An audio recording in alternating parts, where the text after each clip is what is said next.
Dneska si pripravíme pečený bôčik.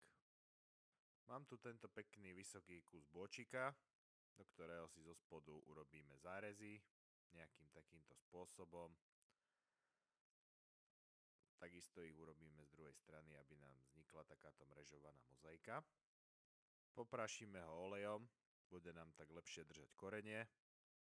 Osolíme a okoreníme, nebojíme sa pritlačiť, je to pekný kus mesa, takže to znese.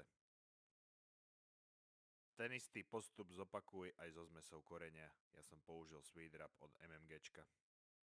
Takisto ho tam s láskou masírovať zo všetkých strán.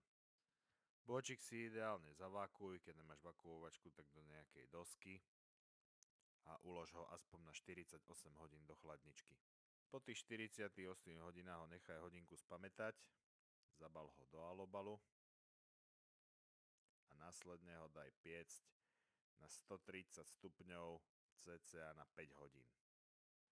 Keď sa bude piecť, môžeš si pripraviť omáčku na finálne dokončenie, ktorá pozostáva z 3 lyžíc medu, 3 lyžíc barbecue omáčky a 1 čajovej lyžičky korenia, s ktorým si to marínoval, a poriadne zamiešať.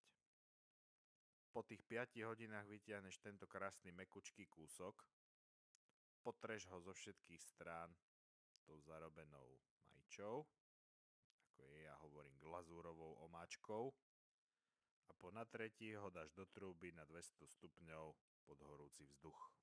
8 až 10 minút mu bude úplne bohate stačiť.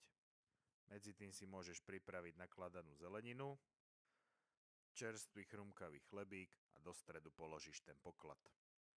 Vynikajúco k nemu bude ladiť horčica a ešte lepšie by ladil chreň, ktorý momentálne nemám.